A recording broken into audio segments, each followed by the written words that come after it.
Welcome to SpunTales.com, where we spin tales from around the web.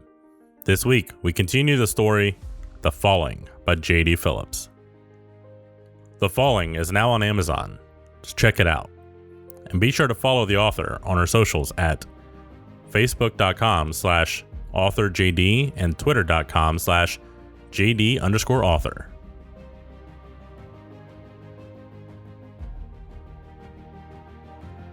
Nodding seemed the only decent option.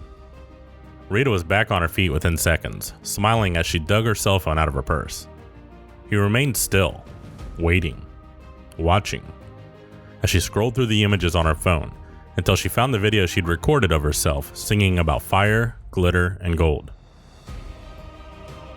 He was startled when the video first began to play.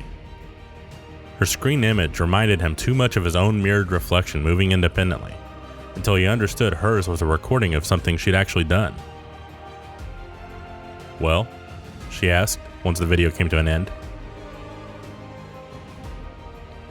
"I'm not sure I understand the words," he replied, and that was the truth. "But I like it." She smiled once again, brighter than before. "Right on." He frowned. "On what?" "What?" "Right on what? What?" She laughed, loud and heartfelt, even as she apologized. "No, it's just a saying," she said, struggling to contain herself. "You know, like right on. It means like really good or really cool." He had not known. "Anyway, this is the one I almost sent instead. It's that's weird. My phone just died. I charged it during my break earlier. There's no way it should be dead already," she murmured, pressing hard on the power button. "God, it's such a piece of shit." Rita was still muttering curses at her unresponsive phone when a knock came at the door. Our nurse, whose badge read Terry, had come to check his vitals, and behind her stood a tall, athletic man with reddish-brown hair and a neatly trimmed goatee. Something struck Hartt as familiar about the man immediately, but it didn't have to do with his past so much as Randall's. This man was somehow related to Randall. "I would say sorry for the trouble, but it looks like we didn't wake you," the nurse said, casting a sideways glance at Rita as she passed. "I've just got to check your vitals, and then Officer Patrick here would like to ask you a few questions. Is that okay?" "Questioning him this late at night?" Rita asked, finally distracted from her dead phone. "Is that normal?" Officer Patrick ran his eyes over Rita briefly, trying to assess who she was and why she was here well past visiting hours, and then shrugged. "We're not a big city, miss. The other boys in this hospital both are going to be very busy with that accident for some time," he said. "Seemed best for me to pop in here for a quick statement since the hospital's on my way. Got to get the details down and the info out before they get lost in the shuffle, so to speak." Rita made an odd sort of oomph sound. "And you are?" the officer asked, pen and notepad in hand. "Rita James," she replied. "I'm a nurse here. My shift ended a short while ago. I just came to see how Hartt was doing." "Hartt?" the officer repeated. "Your name is Hartt?" "He's talking to you, Sugar," Nurse Terrier whispered. Hartt had been so focused upon the small white box attached to the blood pressure cuff that he'd barely been able to register that Officer Patrick had even spoken, much less spoken to him. "What?" "The initial call stated you didn't remember your name," Patrick replied. "Yes," Hartt said. "But she just said your name was Hartt." "Yes," Hartt said again.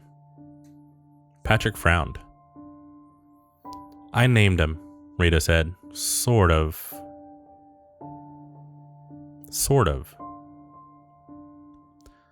"He started calling himself Carhartt after a jacket for some reason, and then I said he ought to be called Hartt because of the marks on his back. He just went along with it because he couldn't remember anything different. I see, Patrick murmured, jotting a quick note down on his notepad. And you don't know why Hartt stood out to you? Hartt shook his head. No, the word was just there. The morgue guy was wearing the jacket, Rita added. Right, Officer Patrick murmured. Is there anything else you can tell me about yourself or what you were doing on that bridge? Hartt again shook his head. I fell. Officer Patrick frowned sharply, wondering, just as Randy had, if Hartt was fucking with him. Unlike Randy, however, it was quite clear that Officer Patrick did not enjoy being fucked with outside of his bedroom. I'm not fucking with you, Hartt said. His expression and tone were so earnest, Rita couldn't help but laugh. Officer Patrick didn't share her amusement, but he wasn't as angry as the scowl upon his face suggested either. He was, if anything, slightly unnerved that Hartt had voiced what he was thinking. What about the guy that fell with you? Do you remember anything about him? Hartt shook his head for a third time. He didn't even know there had been a second body until I told him a few minutes ago, Rita said. He really doesn't know anything about anything. Officer Patrick sighed warily and nodded. Well, I'm afraid I can't help much in that aspect. Blood was found on the railing, and I'm willing to bet it'd match yours if we tested it. It's likely that that's where you hit your head, but whether you slipped or were pushed is anyone's guess at this point. I'm still waiting for a report on the other guy, but he was badly battered upon the impact with the ice, so we may not get much of a better picture on things even after the autopsy. Do you at least know who he was? Rita asked. Maybe hearing his name would jog something with Hartt. Officer Patrick laughed briefly under his breath, flat and completely lacking humor. He did have a wallet on him, but it seemed that the Good Samaritan who fished him out of the river likely made off with what was inside before medics reached the scene. I'd love to ask him to find out for sure, but he vanished before anybody got to his name. So yeah, we've got a whole lot of nothing right now. Officer Patrick was disappointed by the lack of progress, and not only because it meant his assignment was going to be that much harder to carry out, but he was also distracted, worried about someone. Bothered by the devastation of the collision downtown. Randy made it home, Hartt said. You should give him a call. The stare the officer offered was so sharp, Hartt felt it beneath the skin. The man's eyes were green rather than gray like Randall's, but Hartt could see they were very much the same. Both were harsh in order to mask deeper wounds. Both seeking answers, not easily voiced out loud, though in this case, the answers Officer Patrick wanted weren't so difficult to find. How do you know Randy? He asked. He's the morgue guy in the jacket, Rita replied. I was asking him, Officer Patrick said, never taking his eyes off Hartt. He wants you to call, even if he doesn't say so, Hartt replied. He knows what you did for him. And why. How much time did you spend with him that he'd tell you that? Patrick asked, his expression growing increasingly stern. He didn't say it with words, Hartt replied. Right. Of course he didn't, Patrick said, half rolling his eyes. Let me guess. You read his mind, right? Another near-death turned psychic survivor hoping to strike it big on Twizzler? I think you meant Twitter, Rita replied. I know what I meant, Patrick was quick to say. Are you pulling some sort of scam? He's talking to you again, sweetie, Terry whispered. Hartt looked away from the beeping white box attached to the pressure cuff and met the officer's gaze again. He didn't know any scams or how one went about trying to pull one. His ignorance evidently showed on his face too, because Patrick's expression immediately softened. You know Randall. Yeah, he's my brother, the officer replied. I'm just surprised he mentioned me to you.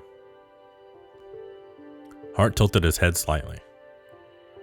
He was uncertain if he should voice the things he heard rumbling about in the officer's mind. Then he recalled the painfully sharp glare the man gave him earlier and decided against it. He said police might help people find me. Oh, Patrick replied. Yeah, I can snap a picture of you and release it to the press. I'm sure someone can tell us something about you. What if I don't want him to? He asked. Patrick raised his eyebrows. Why wouldn't you want them to? I don't know. Do you feel like you're in danger? I don't know. Do you feel like you're a danger to yourself? To myself? He means, do you feel like jumping off any more bridges? Rita replied. Oh. No, I don't want to fall again. Officer Patrick nodded. Good. I'll just get my phone out and take a picture and let you rest for the rest of the night. Dang it. I'm going to need a different machine, Terry suddenly said. This one keeps reading error. I think the battery needs recharged. The ripping whoosh of Velcro, coming undone as Nurse Terry removed the cuff from his arm, made Hartt cringe, but it was over quickly and he was glad to be free of the thing. Seconds later, Officer Patrick had his phone camera ready and prompted Hartt to look in his direction. Hartt stared at the device blankly, not entirely certain if he was supposed to do anything special. He couldn't see the screen, couldn't watch his reflection, couldn't tell when or if the officer had taken his picture. The officer, as it turned out, had taken several already, only to find every single one unusable. The first was too dark. The second, too blurry. When he moved in closer, the picture ended up too bright, degrading the details of Hart's face to little more than glaring white skin and dark hollow circles for eyes. Not only would no one recognize the guy, they'd likely complain to the newscast for inducing a few nightmares. Let's try one more time with the flash on, Patrick said. He's sensitive to light, Rita replied. It'll only be one, I promise. Hartt reluctantly agreed and deliberately looked away from the light as Patrick took the picture. The result wasn't much better than those before, producing a washed-out portrait of a young man staring up at the ceiling, but at least it was possible to tell he had a face. I'm sure this will work fine once I add a filter or two, Patrick said, casting Rita an annoyed glance as she peered over his shoulder. That's terrible, she replied with a laugh. I'd barely recognize him and he's sitting right in front of me. You can't use that. The officer grunted, fiddled with his phone inside. Looks like I'm gonna have to anyways. My battery just died.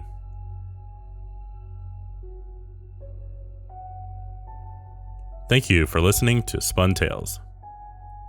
SpunTales is a Heathen Digital podcast.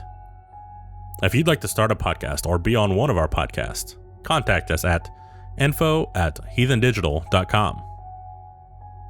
Remember to follow us on Facebook and Twitter, facebook.com/SpunTales and twitter.com/SpunTales. Thanks for listening.